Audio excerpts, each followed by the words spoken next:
Unlimited talk $75. Talk unlimited to over 50 destinations.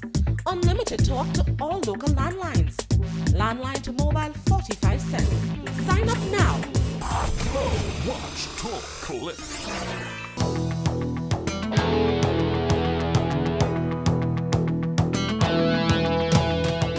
This is CC6 Newsnight Week in Review for October 15th to October 18th, 2012.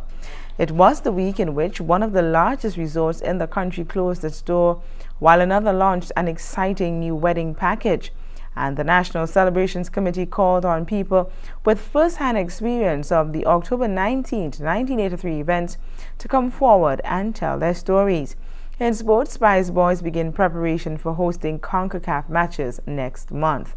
Details when we return. Southern Waste Limited offers professional septic tank clearance at unbeatable prices. At Southern Waste Limited, you dump it, we pump it, and we also disinfect it. Located in River Road, St. George's next to Steve's Auto, Southern Waste Limited for professional septic tank clearance. Also available, portable toilets, garbage collection and garbage bins. Call us today, 435-DIRT. That is 435-3478. Southern Waste Limited. You dump it, we pump it.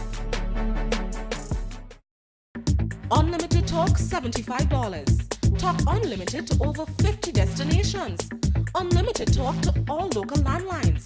Landline to mobile 45 cents. Sign up now. Watch, talk, click.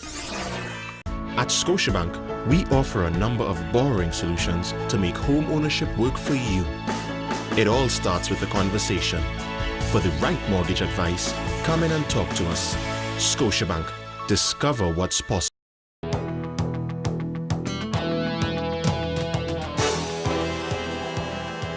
Thanks for joining us. I am Samantha Williams.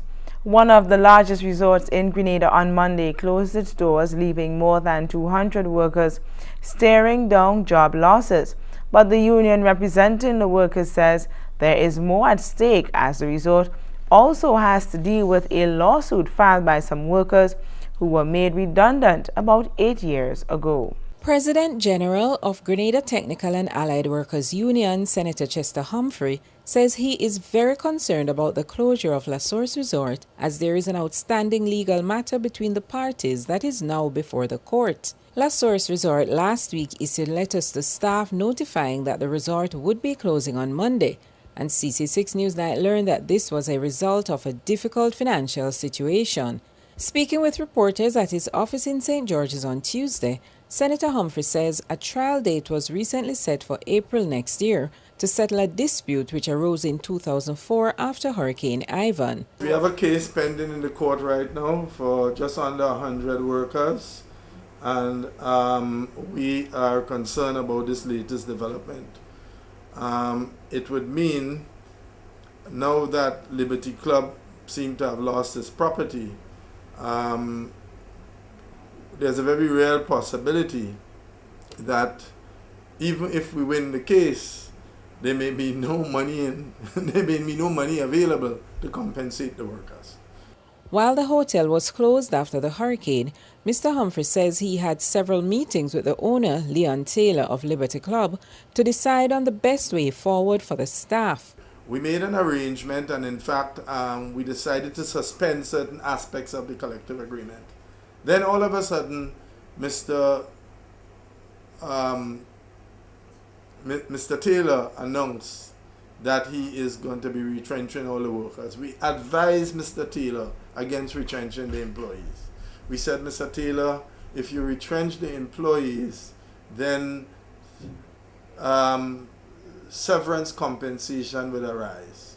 If you need time to reorganize your hotel, as we have done with several employers at around the time, what we would suggest that you do, instead of terminate the workers, rotate them. The hotel's management seemed to have another objective, Humphrey says, and decided to take a different course of action. Notwithstanding that advice, and notwithstanding a good friendly meeting we had with him, and notwithstanding the fact that we showed him that Mr. Taylor, after Ivan, our union has suspended collective agreements in several businesses because of the physical situation.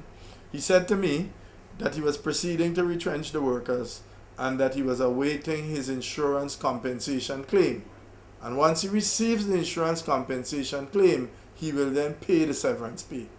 Well, he received the insurance compensation claim and never paid the workers.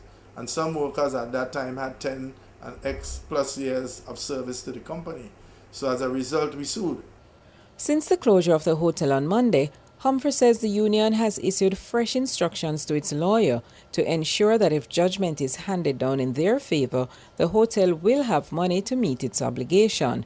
The more than 90 workers are suing for some $4 million, Mr. Humphrey says, and since 2004 the matter has been through mediation which failed and the battle continues in the court. Attorney at law Celia Edwards, QC, is representing the union in the matter. Beverly Sinclair, CC6 Newsnight. The amendments to the criminal code have changed the way the law sees criminal offenders, and one attorney gives a legal insight of what could be in store for a young offender who is charged with a serious crime. The death, which occurred at the Happy Hill Secondary School on Wednesday, raises the question of what provisions the judicial system has in place for the student who is alleged to have committed the act. A 17-year-old Form 5 student lost his life after he received a stab wound to the neck, said to have allegedly been inflicted by a 15-year-old Form 1 student. For the new lawyer, amendments of the criminal code were made which involves provisions for young people who have committed an offense. CC6 Newsnight on Thursday spoke with attorney at law Anselm Clouden about the amendments, and he says Section 60 has specific provisions for children 12 years and under. You must be a child under the age of 12. So that if you're under 12 and it is judged that you're not of sufficient maturity, that is to say mental maturity, to appreciate the nature and quality of your act and the consequences therefore, then you would be presumed not to be criminally responsible for that act. The provisions made for children 12 years and under, Mr. Clouden says, would not apply to a 15-year-old. 12 and over, then you would be treated as an adult because the law does not give you a general exemption from criminal responsibility. So that person's 13 years, 12 and over, do not enjoy, such persons do not enjoy the general exemption from criminal responsibility. He says Section 78B of the revised amendment speaks directly to young people. Say above 12 but under 18, these considerations would come into play. They have passed the age of criminal responsibility.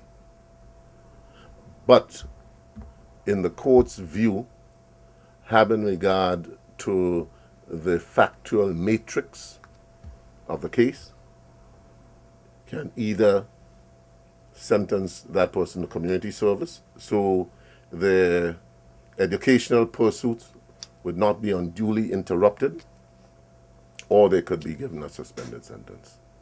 The new code removes the protection of the law from children 7 years and younger, Mr. Clouden says, as under the old code, any act they committed could not be classified as a crime. Karima Lewis, CC6 Newsnight. Couples who wish to make their wedding day extra special and unforgettable now have the option of choosing a new package being offered by a local resort, which is promising a unique experience made possible by Grenada's natural resources.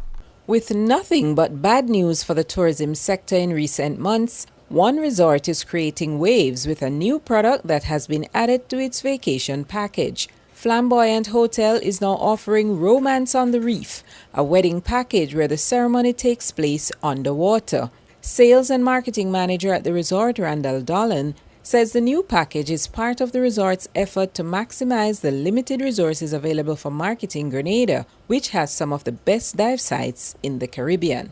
With this initiative, it's a branding for Grenada in itself, because this is a new offering for the market in for the dive especially, and for weddings, because it tackles both niches, weddings and diving, that Grenada has been pushing out there in the market. Flamboyant is partnering with Dive Grenada for the underwater wedding experience, and Phil Say explains how it will work. Several dive sites are available in the maritime protected areas for the ceremony, he says, but the couple will choose their location. We have a pastor, as he said, already dive trained. When the couples decide that they want to do it, they decide exactly how little or how much they want to do underwater. How we've sort of planned it at the moment is that they'll do some of the ceremony on the surface. We will then take them and their guest out to the predetermined dive spot. We will lower the wedding arch underwater, or that will already be there. Then we will take down the pastor and the witnesses, and they will finish their vows underwater using underwater slates and pencils. The underwater wedding package has 3 components for various stages of a couple's relationship. There are 3 options. You can get married, you can propose underwater, or if you're already a married couple and love diving and love each other, then you can actually renew your vows as well. We hid an engagement ring on the reef, and we actually pointed it out to the girl, and she was going, "What's that?"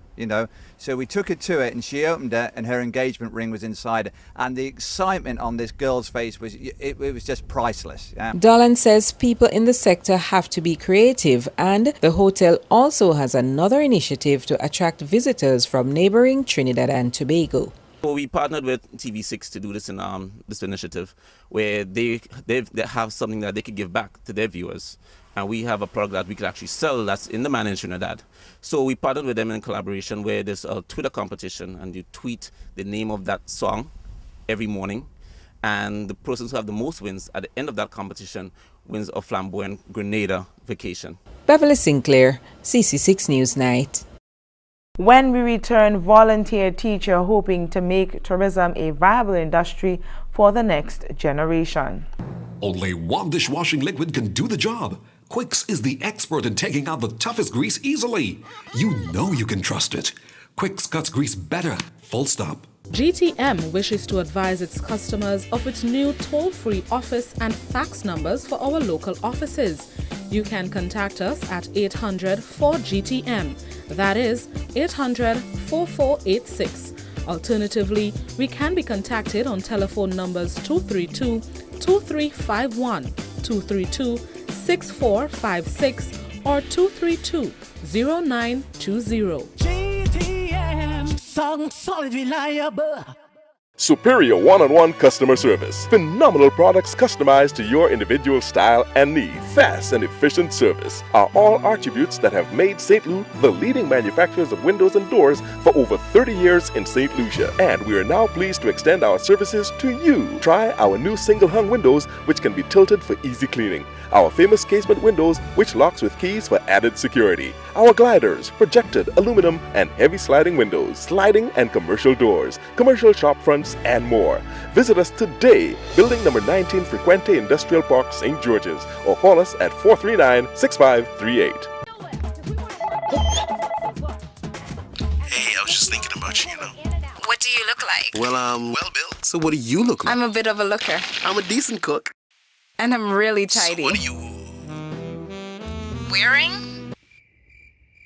Too shy to talk? Well, with Digicel's Free After 5, life will never be the same again. Digicel makes communicating much easier and affordable. Plus, you get to talk much longer and for free. Talk for 5 minutes on any local Digicel call and get the rest of the hour absolutely free. That's 55 free minutes. So go ahead, make that call and keep talking. Free After 5, shaking things up since 2010. Digicel, the bigger, better network.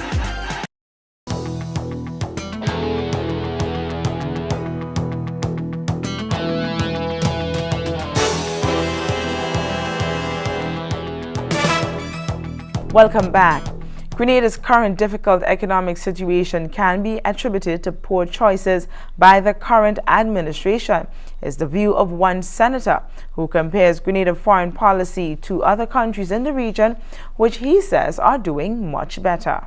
Workers' representative in the Upper House of Parliament, Senator Chester Humphrey, is contrasting Grenada's foreign relationship with that of neighboring St. Vincent and the Grenadines, which he says is benefiting tremendously from foreign aid.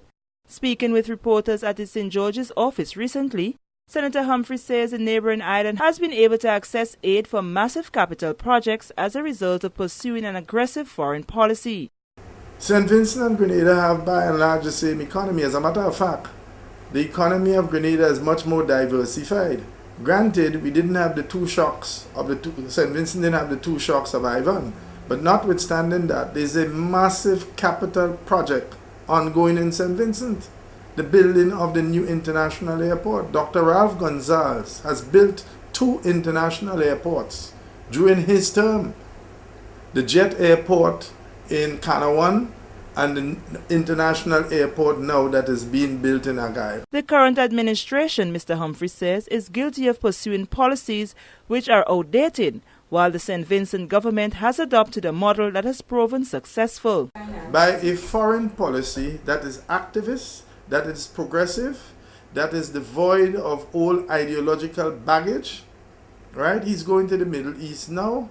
He's gotten a whole range of countries. In other words, he's followed the model pursued by the PRG. We had a whole range of countries of different outlooks, essentially giving grant funding to get our international airport built. And of course, the key role played by Cuba.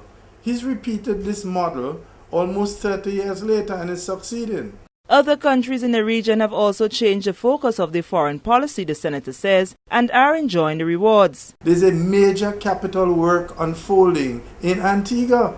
Antigua has serious fiscal difficulties, just as Grenada, but they are able to get elbow room. Right now in Antigua, the international airport terminal is being rebuilt. He says although Grenada shares the same international friends with others in the region, the different policy directions lead others to get help where Grenada fails. Prime Minister Spencer visited Beijing several months after Prime Minister Thomas went there. Prime Minister Thomas came away with about a $6 million US in grant and a few motorcycles. A few months later, Prime Minister Baldwin Spencer came back with a loan package of $100 and something million US. Senator Humphrey, who is among 10 senior members of the ruling National Democratic Congress recently expelled from the party, says one of the major differences with the party leadership was on foreign policy. Sherry Ann Noel, CC6 Newsnight. A volunteer tourism teacher who is making his services available to 2 primary schools is hoping that the work he is doing will help to improve the industry for the next generation.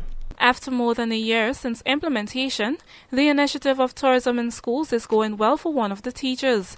The Ministry of Education launched tourism in schools with such limited funds they had to seek the assistance of volunteers, but the results so far are quite encouraging.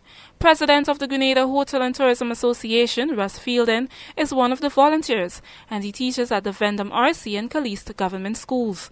In an interview with CC6 Newsnight recently at the Trouble Bay Resort, Mr. Fielden applauds the ministry for the venture. It's a great program, I mean, and it gives exposure to the children of what the tourism product can bring to their lives and what it does bring to their lives currently, and sort of careers that they could get themselves involved in. Personally, I go to, we cover 2 schools, Caliste School, Mary Caliste, my assistant manager, she teaches there, and I go up to Vendome School. Mr. Fielden, who teaches at Vendome RC every Wednesday, says the time spent with the children gives them the opportunity to get hands-on experience in the industry. For Vendome, I bring the children down here, they spend a day at the hotel, we put them to work. A very casual work, I have to say, at the front desk and in the gardens and housekeeping, a bit behind the bar, just cleaning, washing glasses, and just a little bit of experience, maybe for a couple of hours, and then we give them lunch and they go back home. But it gives them an exposure to something they wouldn't otherwise have any experience of whatsoever. CC6 Newsnight spoke with 2 of the students at Vendome RC on Wednesday about some of the things they've learned. It benefits me good because some children helps me and I like this class. I learn about hotels, distilleries, destinations, tourism, and about industries and distilleries, about the how Tourism can help our country. With the information that students are receiving, Mr. Fielding says they can be the ones to save the industry, which brings benefits to all. It really gives them an exposure, and it's amazing. When you go there initially and you start talking about tourism, they think that tourists come off cruise ships only. By the end of the course, they understand that they are themselves tourists when they go and visit somewhere on the island. They're domestic tourists, but they are tourists, and when they go and visit Sauterres, they become tourists, and it's a wonderful experience for them. And I think the more we can do of this sort of thing, the better it will be for the industry as a whole. Teacher at Vendham RC School, Shemaine Link, says this program expands the knowledge of the students about tourism. Vendham is part of the tourism belt. It's where most of the tourists would pass when they go into Granite Town. So it has helped the children to see tourism in a different light, not just people coming out from a ship and being in Grenada, but able to see that tourism is a business and it does contribute to our economy. Mr. Fielding says he hopes as the program continues, the children will understand the importance of a stable tourism industry. Karima Lewis, CC6 Newsnight. The National Celebrations Committee and the Martyrs Foundation have received confirmation from 4 individuals affected by the 1983 uprising who are willing to tell their stories, and they are calling on more people to come forward. As part of the October 19th, 1983 commemoration, the National Celebrations Committee and the Martyrs Foundation are asking people who have memories of that time to share their stories. October 19th, 1983 was the Bloody Palace coup in which Morris Bishop, Jacqueline Creft, other members of the People's Revolutionary Government cabinet, and several civilians were killed by members of the People's Revolutionary Army. The National Celebrations Committee and the Martyrs Foundation have already interviewed 4 people who were affected by the happenings on Fort Rupert, now called Fort George. In an interview on Monday with Livingston Nelson, a member of the National Celebrations Committee, he says the aim of this initiative is to bring about sensitization. It might be different reaction, but I think the whole idea of we having a day now of mourning, we having a day of commemoration, recognizing that it is a significant part of our history. Although some people say it is extremely painful, we believe it is important for persons to hear the stories of those that are saying it. They may not necessarily come on the fort, it may not necessarily bring them on the fort, but at least they would hear some other viewpoints, some other incidents that took place. So what we are actually gunning for is the level of awareness, the more awareness of what that is all about. He says they are in the process of getting 2 more individuals who were affected by the uprising, but it has been proven to be difficult. We had an unfortunate, there is one place where we had an unfortunate situation. We had a whole family that was in prison, and the family members wanted to go down. They don't want to come on the television, because it is too painful for them, even right now. A lady that had 9 children in prison during that time. So that is they don't want to speak right now, so, but they wanted to just rest. Mr. Nelson says they also contacted some of the soldiers who went to the fort armed so that they too can get a chance to air their stories. We tried to contact a few because we wanted them to see, what brought them to that, and hopefully that they would see a need to at least maybe publicly to say what they had to say, because as human beings, sometimes we all make mistakes, and sometimes after a while we're looking for an avenue to say, well, we have made a mistake down the road, and we would like to turn a new page. We were hoping to give them that opportunity. The interviews with victims of October 1983 will be broadcast for public viewing, he says. Karima Lewis, CC6 Newsnight. Coming up in sports, a swig and swing golf tournament for Grenada. Breeze removes stains in the first wash. The other detergents, not always. You have to wash it all again and use twice the amount. So, which one costs more? Do the math. Choose Breeze. Unbeatable stain removal. Cool me down. Nothing can hard in my country. So I open up bakery. Hey, yes. Hey. In order that I should marry. When did you jump, soca? Friendliest people you'll ever meet. Wise man with black stone beside him. Live on Community Channel 6 every Saturday, 2 p.m. to 4 p.m. It's Sound System Saturday. Hello, I'm Chef Didier and welcome to Meals in a Minute, brought to you by the Baron Gourmet Collection.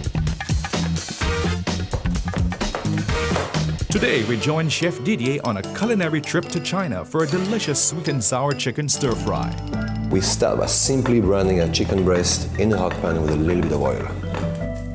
Add a little more oil to the pan and stir fry your fresh vegetables until barely tender. Then add a jar of sweet and sour sauce from the Baron Gourmet Collection with some fresh noodles and toss it until nice and hot.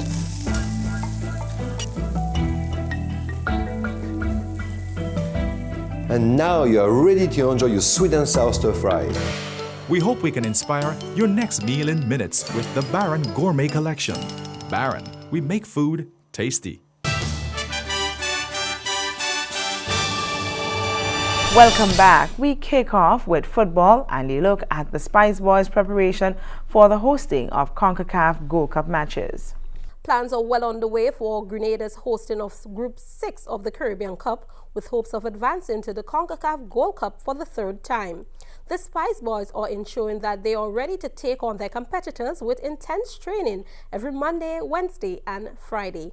Technical Director of the Grenada Football Association, Lester Smith, says the GFA is doing all it can to support the team. Match days are the 14th, 16th and 18th of November, and it's a double header on each day. Grenada plays the final match on each match day, and matches will start from 6 o'clock in the evening.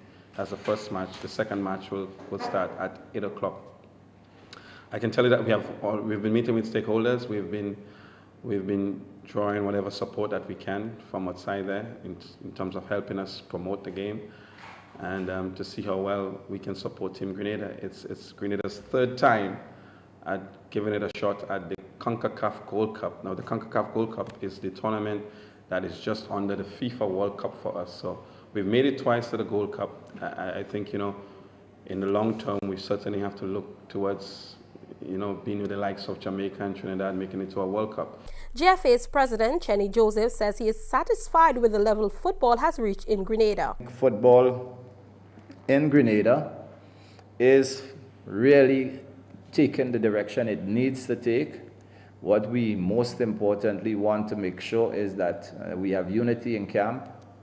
We have lots of people supporting our initiative, and most importantly, we get the support of government and private sector. The Caribbean Cup is scheduled for November 12th to 19th in Grenada. That was Janelle Andrews reporting. And finally, Grenada is in for a treat when the Liat Caribbean Rum and Beer Festival hits the island and stages an inaugural Swig and Swing Golf Day at the Grenada Golf Club in St. George. Manager of the Grenada Golf Club, Jeffrey Augustin, speaking with Sports on 6 at the club Tuesday, says it is expected to be an exciting event for local golfers. You have quite a number of people in the Caribbean and beyond who are interested in playing golf. Yes, and my anticipation is that they will come in on the weekend before, which is before the Tuesday, which is the 30th, and they would be coming to the golf club for that tournament. The tournament would also include a lunch. So I've also asked people in the locals in the area if they want to be involved in that, right, to come forward. The Caribbean Rum and Beer Festival is scheduled for October 29th to November 3rd, and Mr. Augustin says they are hoping to organize 2 tournaments simultaneously for a smooth running of the event. Well, I'm looking forward to a very interesting and competitive tournament. As I said before, we have some, strange enough, golf is not, to the average Grenadian, it's not a very popular sport. But locally, we have some very good players who have been overseas and have won tournaments in the past. So I'm thinking that they would be able to compete with most of the guests who will be coming in from overseas and so on. So I'm looking forward to some of our local people doing very well in that tournament.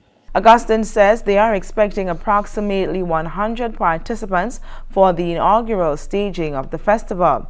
The Liat Caribbean Rum and Beer Festival Swing and Swig Golf Day is carded for October 30th. That's all we have for you in Sports on 6. A recap of the headlines is next. Still struggling to stream content? Get Flow Broadband. With the most affordable rates on the fastest speeds around, you click and stream all the content you want smoother than ever. Flow, watch, talk, click. Recapping the headlines, it was the week in which one of the largest resorts in the country closed its doors while another launched an exciting new wedding package. And the National Celebrations Committee called on people with first-hand experience of the October 19th, 1983 events to come forward and tell their stories. In sports, Spice Boys begin preparation for hosting CONCACAF matches next month. That brings us to the end of CC6 Newsnight Week in Review for October 15th to October 18th, 2012. Top stories from CC6 Newsnight can also be seen on our Facebook page, Flow Community Channel 6. On behalf of the news team, I'm Samantha Williams, thanking you for joining us.